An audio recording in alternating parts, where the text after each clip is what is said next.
విజయ్ నేతృత్వంలోని TVK party ప్రభుత్వం ఏర్పాటు చేసే దిశగా ప్రయత్నాలు చేస్తుండగా డీఎంకే అన్నా డీఎంకే కలిసి ప్రభుత్వాన్ని ఏర్పాటు చేయవచ్చన్న ప్రచారం రాష్ట్ర రాజకీయాల్లో సంచలనం సృష్టించింది. ఇక ఈ నేపథ్యంలో టీవీకే కీలక నిర్ణయం తీసుకున్నట్లు సమాచారం. టీవీకే వర్గాల ప్రకారం ఆ పార్టీకి చెందిన మొత్తం 108 మంది ఎమ్మెల్యేలు రాజీనామా చేసేందుకు సిద్ధంగా ఉన్నారని తెలుస్తోంది. అయితే ప్రజలు తమ పార్టీని అతిపెద్ద పార్ హోదా ఇచ్చినప్పటికీ గవర్నర్ ప్రభుత్వం ఏర్పాటు చేసే అవకాశం ఇవ్వకపోతే ఇది ప్రజాస్వామ్యానికి విరుద్ధమని టీవీకే నేతలు ఆరోపిస్తున్నారు. అసెంబ్లీలో అతిపెద్ద పార్టీగా నిలిచినందున ముందుగా తమకే ప్రభుత్వం ఏర్పాటు చేసే అవకాశం ఇవ్వాలంటోంది టీవీకే పార్టీ.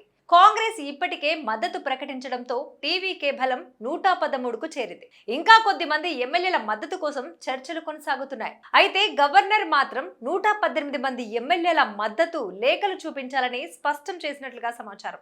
118 మంది ఎమ్మెల్యేల సంతకాలతో పత్రాలు చూపిస్తేనే ప్రభుత్వ ఏర్పాటుకు ఆహ్వానిస్తామంటున్నారు. ఇక ఇదే సమయంలో డీఎంకే అన్నా డీఎంకే మధ్య రహస్య చర్చలు జరుగుతున్నాయన్న వార్తలు టీవీకేలో ఆందోళన పెంచాయి. ఇక ఈ రెండు ప్రధాన ద్రావిడ పార్టీలు కలిసి ప్రభుత్వాన్ని ఏర్పాటు చేస్తే టీవీకే ఎమ్మెల్యేలందరూ సామూహిక రాజీనామాలు చేసే అవకాశం ఉందని పార్టీ వర్గాలు హెచ్చరిస్తున్నాయి.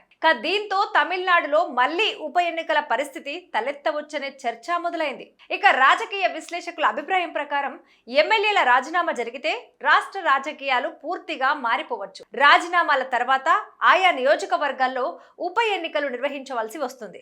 అలాంటి పరిస్థితుల్లో టీవీకేకు ప్రజల్లో మరింత సానుభూతి పెరిగే అవకాశం ఉందని కొందరు భావిస్తుండగా, మరోవైపు అధికారంలోకి వచ్చే పార్టీ బలపడే అవకాశం ఉందని మరికొందరు భావిస్తున్నారు.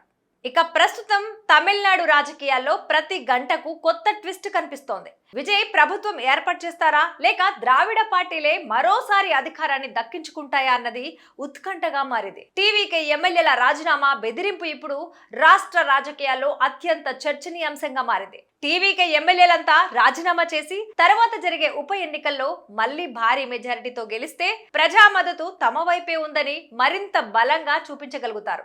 ఇక దీంతో అధికార కూటమిపై రాజకీయ ఒత్తిడి పెరిగే అవకాశం ఉంటుంది. అయితే ఇది చాలా రిస్క్ ఉన్న వ్యూహం. అన్ని స్థానాల్లో మళ్లీ గెలుస్తారనే గ్యారంటీ లేదు. ఒకవేళ ఉప ఎన్నికల్లో సీట్లు తగ్గితే టీవీకే రాజకీయంగా బలహీనపడే ప్రమాదం ఉంది. పైగా అప్పటి వరకు అధికారంలో ఉన్న ప్రభుత్వం ఉప ఎన్నికల్ని ప్రభావితం చేసే అవకాశం కూడా ఉంది.